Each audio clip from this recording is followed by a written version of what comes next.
Learning to set limits in your relationships can be challenging, but it's also a powerful and necessary step. Jesus set limits with the crowds and even with his disciples to protect the priority yes of his life, his relationship with his Father.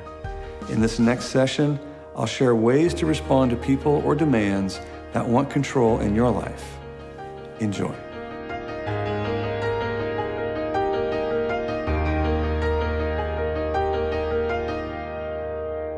I think something that important that we'll be covering in this segment is really how to set limits.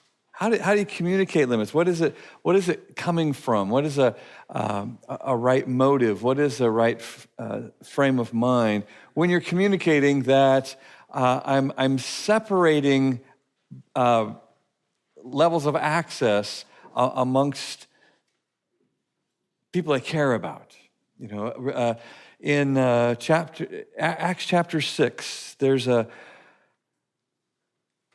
scene where the apostles have been walking with these new converts, and the day of Pentecost is poured out, and there's thousands of people that are added to the church. And one day you see the apostles come out. I just imagine it being Peter that's talking. He says, "I just want everybody to know that, we've been waiting on tables. We've been, listening to you guys for quite a while, and we're not going to be doing that anymore. As a matter of fact, we are going to be praying and studying. That's what we're going to be doing. We have some other guys, though. Stephen, come here. Here's Stephen. Stephen and his friends, they will be taking care of the tables from now on. They'll be waiting on you. These are really good guys." And you can just see, people out in the audience, There's just one guy sitting at the table. Peter, excuse me, you mean you're not going to be waiting on all their tables anymore. You're still coming to my table, though, right? Nope, sorry. None of the tables. Praying, studying. That's all we'll be doing. We're apostles now. Oh, you're all apostle now. Oh, you're too good for us. That's what you're saying. Well, fine, buddy. I've been here since the upper room, okay? I'm not one of these new people. Whatever, fine. You go do what you got to do. Me and my family, we're going to go to well, there is no other churches yet, but as soon as there are, we're going, yeah? When you set limits with people, don't expect them to be happy. People, when you separate out who has access and who doesn't, don't expect people to jump for joy. They're not going to be jumping for joy, especially if they got bumped a ring, right? People aren't going to believe that you can set a limit. They're going to keep coming. They're going to keep coming. So when your no is a no, it's going to be tested. And when your yes is a yes, it's going to be tested. So let's talk a little bit about what do we do when people have access to our lives that they're not very careful with that access? They're not very careful with the responsibility of being this close. We have people that sometimes they're close to us and they get disrespectful. They get irresponsible. They abuse the place that they have with us. Well, remember back in chapter 1 where we talked about triangulation. We talked about triangulation where people want to pretend that they're a victim. I'm a victim because somebody is violating that spot that I've given them.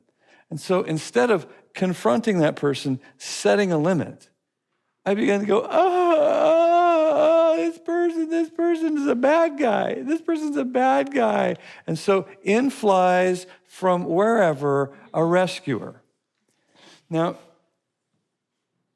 how many of you have ever seen the Trunk Monkey videos? If you haven't seen them, just jot that down, Trunk Monkey, and watch these videos. These are hilarious. There's a guy who's stuck into, he must have offended a driver, and this guy cuts him off, and he gets out of his truck, and he's this big, looks like a, truck driver or something. And he comes over and he's yelling at this guy who's sitting in his car like, oh. And the guy's like, what? You want some of this? And he's screaming and yelling at him. And the guy's like, oh. And he puts his handkerchief up on the windshield or the window so he can't see him. Oh. The guy's, what? You get out of your car. Come here. And then finally he reaches over and he pushes the trunk monkey button. And his trunk pops open. And this monkey gets out of the back, comes up behind the guy, and knocks him out with a crowbar. And the guy's, and he's like, all right. He high-fives the monkey, says, back in the trunk. And this is that triangulation thing where I got this big, terrible person in my life. I don't know what to do with them. And I just prayed, Jesus, be my trunk monkey and come take them out. And you know what? Here's the truth. Jesus isn't going to be your trunk monkey. You're going to have to confront people. You're going to have to tell them the truth.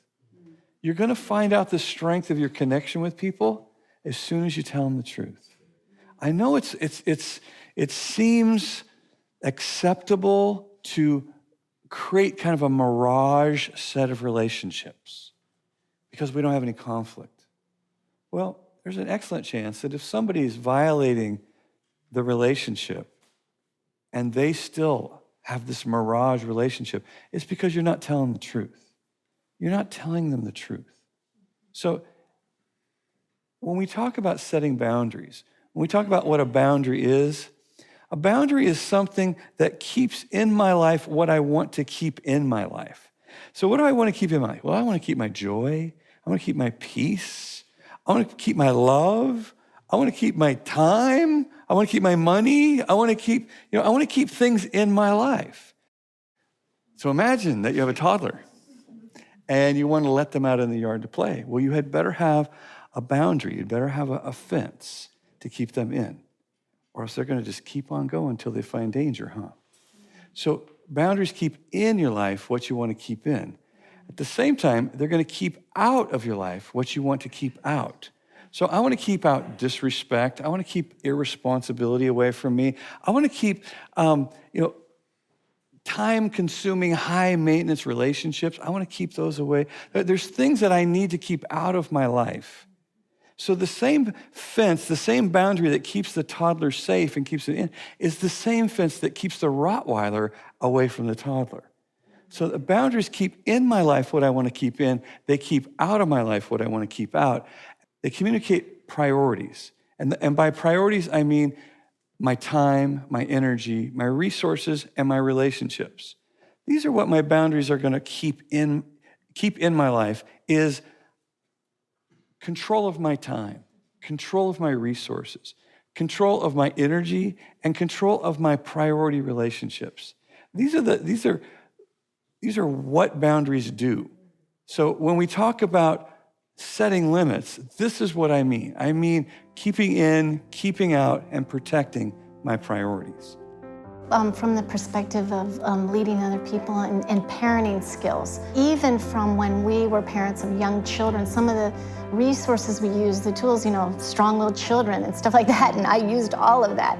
But this is kind of a paradigm shift of not trying to control your children, but realizing that self-control and bringing that out and just allowing them to control themselves and just the different role of a parent. It has just helped my perspective so much. Now, likewise, we're going to have some skills that we're going to have to develop. So there are going to have to be some things that we look at differently, we think about differently. Because if you're having a hard time setting a boundary in your life, it's probably because of this first one. And that is, you're going to have to learn to require respect for things that are important to you. And if you're having a hard time valuing what's in your life, then you're sending a message to people around you that there's nothing required to come take it. Kind of like that building that has no windows and so no doors.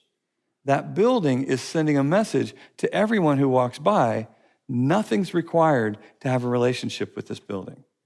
And so if you're unable to say no and mean no.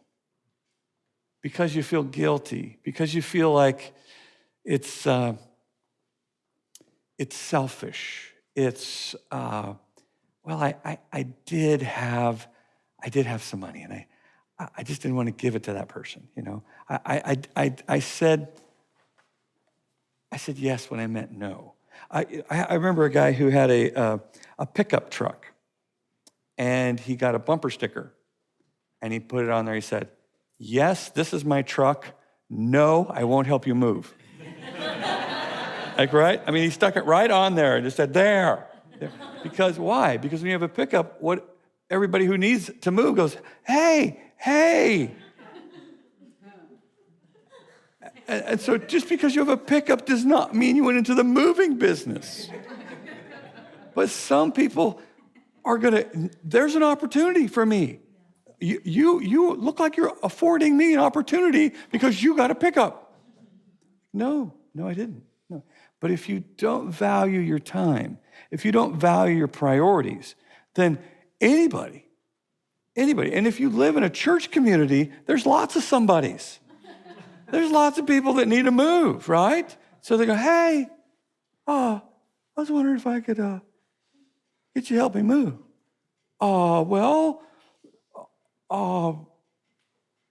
Sure.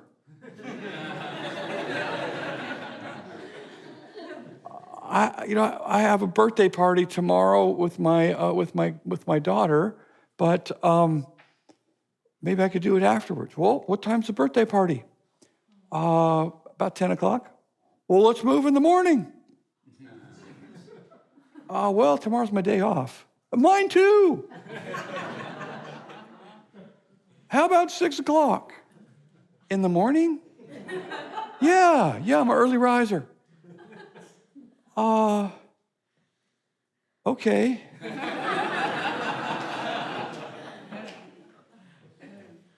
Hey, I'm a little short on cash. Could you fill it up with gas before you come over? You want me to pay for the gas? Yeah, if you could. I mean, it's a nice truck. I'm sure you can afford it. Okay. See, if you don't value what's in here, then the demands from the outside will be directing you like a video game. So you need to learn how to communicate the value that you do have by the no that you have, by the yes that you have. These are speaking the truth in love. This is speaking the truth in love. I'm telling you the truth because sure is a lie. And then I think I'm powerless. And then I'll be blaming him for why I was late to my daughter's birthday party. And now I'm in trouble with my wife. But it wasn't my fault. I mean, I can't believe that guy asked me. I can't believe that guy asked me to move. Can you believe he asked me to move on my daughter's birthday? I can't even believe he asked me. Believe it. There's lots of pickups in the world. Yes, I'll help you move next Wednesday. Oh, I got to be out by Saturday afternoon. Dang.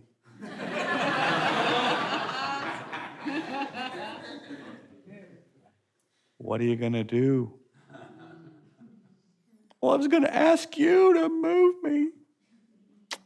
How'd that work out? My truck's busy that day.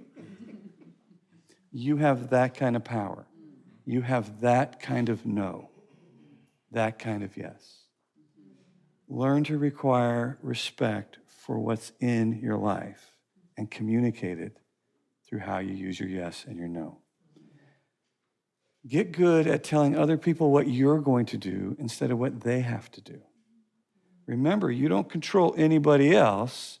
On a good day, you control you, right? So this is where you stay powerful and you let other people know what you're going to do. I will be glad to help you move on Wednesday. My truck will be available Saturday afternoon. if you can find a driver that I know that I would trust my vehicle to, which is another way of saying, not you. I will let you know what I will do. I'm not going to try to tell you what you have to do.